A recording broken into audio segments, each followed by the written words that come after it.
Hello student, आज हम matter की थर्ड स्टेट गैसियस स्टेट की स्टडी करेंगे। The gaseous state. Have you ever observed a balloon seller filling a large number of balloons from a single cylinder of gas?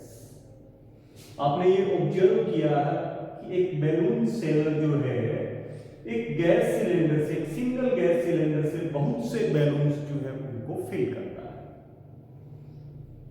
है। Enquire from him how many balloons is he able to fill from one cylinder. आप उससे पूछ सकते हैं कि इस एक gas cylinder से वो कितने बैलून्स फिल करता है।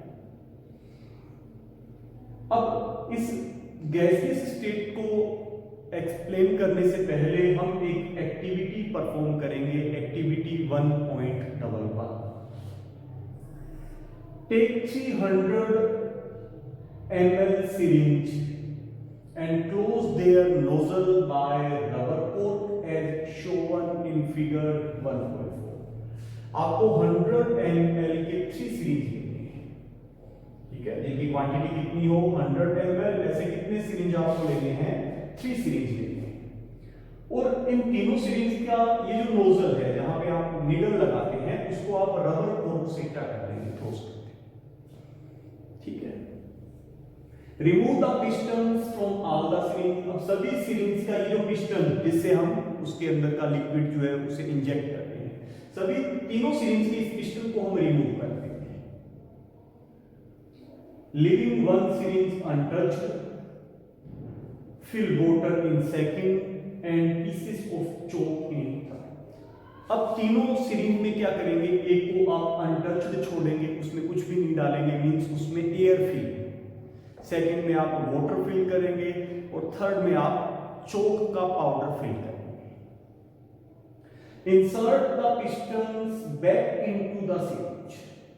अब तीनों जो सिरिंज है उन पे ये जो पिस्टन है उनको वापस लगा देंगे। तीनों सिरिंज में पिस्टन्स को इंसर्ट करेंगे। इंसर्ट करने से पहले पिस्टन जो है उस पे वैसलीन अप्लाई करेंगे। वैसलीन क्यों अप्लाई करेंगे, क्योंकि उस पिस्टन की उस सिरिंज में जो मूवमेंट है वो स्मूथ हो जाए, इसलिए इंसर्ट करने से पहले इस पिस्टन पे वैसलीन को अप्लाई करेंगे और तीनों सिरिंज के अंदर पिस्टन जो है उन्हें इंसर्ट करेंगे। Now try to compress the content by pushing the piston in each syringe. अब आप क्या करेंगे कि तीनों सिरिंज के अंदर ये जो पिस्टन है उसे कंप्रेस करेंगे, उसे पुश करेंगे और ऑब्जर्व करेंगे कि कौन से सिरिंज में इस पिस्टन की मूवमेंट जो है वो सबसे इजी है और किसमें मूवमेंट सबसे डिफिकल्ट है। What do you observe, in which case was the piston easily pushed in?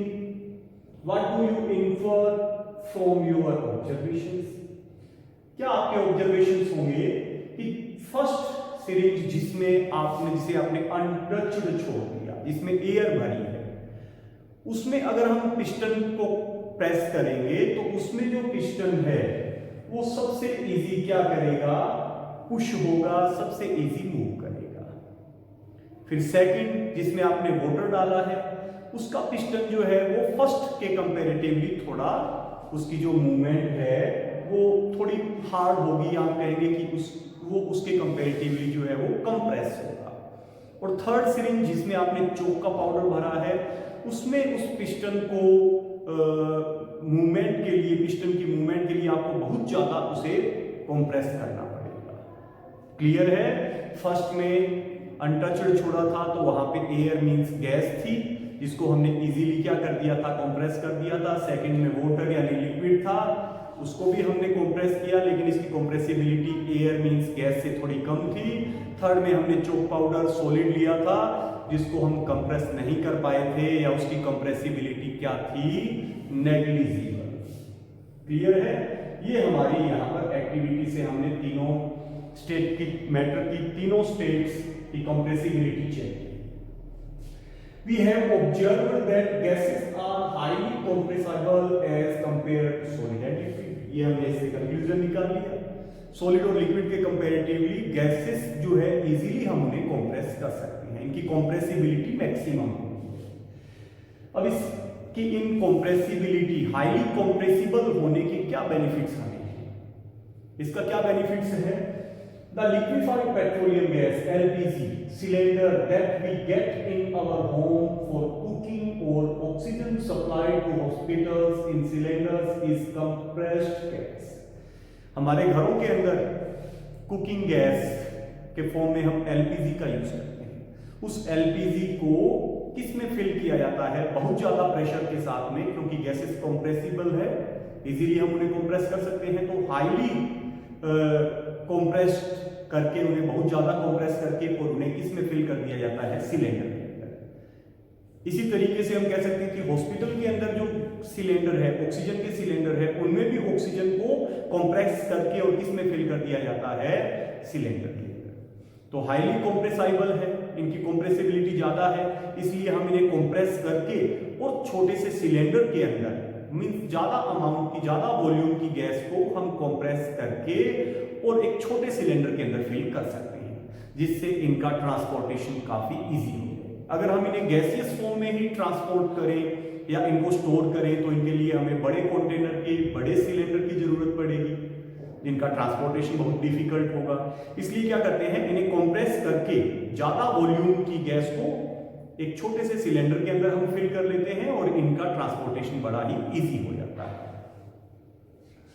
Same इसी तरीके से सीएनजी का भी यूज किया जाता है। उसको भी क्या किया जाता है? कंप्रेस्ड नेचुरल गैस, उस गैस को भी कंप्रेस करके उस सिलेंडर के अंदर फिल किया जाता है। तो कंप्रेसिबिलिटी का एक बेनिफिट ये है कि जब ये हाईली कंप्रेसिबल है तो हम इन्हें कंप्रेस करके बड़े वॉल्यूम की गैस को हम एक छोटे से कंटेनर के अंदर, सिलेंडर के अंदर कलेक्ट कर सकते हैं। We now come to now of what is being cooked in the kitchen without even entering there. Kitchen में बिना एंटर किए हुए हम ये जान लेते हैं कि किचन में क्या कुकिंग हो रही है, क्या चीज जो है वो किचन के अंदर पक रही है, किस चीज की कुकिंग हो रही है, हम किचन में बिना एंटर किए हुए ही जान लेते हैं। क्यों होता है ऐसा? By the smell that reaches our nostrils, उस किचन से आने वाली स्मेल जो हमारे नोज तक, हमारे नोस्ट्रिल्स तक आती है, उससे हम ये जान लेते हैं कि किचन के अंदर क्या कुकिंग हो रही है। ऐसे कैसे होता है कि जब फूड की कुकिंग होगी तो उससे एरोमा मीन स्मेल, ओडोर, उस स्मेल के पार्टिकल्स, क्योंकि स्मेल भी क्या है? गैसियस फॉर्म है। उस कुक्ड फूड से जो स्मेल निकलेगी, जो स्मेल के पार्टिकल्स होंगे, ओडोर के जो पार्टिकल्स होंगे या एरोमा के जो पार्टिकल्स होंगे, वो किस में मिक्स हो जाएंगे? एयर में मिक्स हो जाएंगे, और एयर के थ्रू वो एरोमा के पार्टिकल्स हमारे नोस्ट्रिल्स में आ जाएंगे और हम ये जान लेंगे कि किचन के अंदर कौन सा फूड आइटम जो है उसकी कुकिंग हो रही है। अभी हम कंपैरिजन करें रेट ऑफ डिफ्यूजन की, तो यहां पर हम देखेंगे कि रेट ऑफ डिफ्यूजन की गैसियस स्टेट या गैस की जो रेट ऑफ डिफ्यूजन है वो लिक्विड और सॉलिड की डिफ्यूजन रेट से ज्यादा है। Compare this with the rate of diffusion of solid and liquid due to high speed of particles and large space between them. Gases show the property of diffusing very fast into other gases. Solid और liquid की comparatively gas की diffusion की rate बहुत ज्यादा होती है, यानी gases easily एक दूसरे में डिफ्यूज हो जाती है। रीजन क्या है? उनके पार्टिकल्स जो है उनकी स्पीड बहुत ज्यादा है, पार्टिकल्स के बीच में किसी तरीके का कोई अट्रैक्शन फोर्स नहीं है, उनकी फास्ट स्पीड से वो क्या करते हैं, वो पार्टिकल्स जो है वो मूव करते हैं, उनके बीच में स्पेस भी बहुत ज्यादा है, इसलिए गैसेस इजीली एक दूसरे में डिफ्यूज होती है। In the gaseous state the particles move about randomly at heights. Gaseous state में क्या करते हैं कि पार्टिकल्स जो है वो हाई स्पीड में रैंडमली क्या करते रहते हैं? मूव करते रहते हैं। Due to this random movement, particle hit each other and also the wall of container. इस randomly free movement की वजह से गैसियस पार्टिकल्स आपस में भी हिट करते हैं और जिस कंटेनर में, जिस वेसल्स में डाल रखा है उसकी वॉल पे भी ये हिट करते हैं। The pressure exerted by the gas is because of this force exerted by gas particles per unit area on the wall of the. अब किसी भी गैस का जो प्रेशर है, गैस जो प्रेशर एक्सर्ट करती है वो एक्चुअल में क्या होता है कि उस कंटेनर की वॉल के पर यूनिट एरिया में उस गैस पार्टिकल्स का जो उस पे हम कह सकते हैं कि प्रेशर है, जो फोर्स डाला जाता है वही गैस का प्रेशर है। क्योंकि गैसियस पार्टिकल जो है वो रैंडमली फास्ट मूव करते हैं, आपस में भी हीट करते हैं, कंटेनर की वॉल से भी हीट करते हैं, तो उस कंटेनर की वॉल की पर यूनिट एरिया में ये गैसियस पार्टिकल्स जितना उस पे फोर्स डाल रहे हैं वही गैस का क्या है, प्रेशर है। फिगर 1.5 में हम मैटर की तीनों फिजिकल स्टेट जो है उनके डायग्राम देख सकते हैं, सॉलिड, लिक्विड और गैस।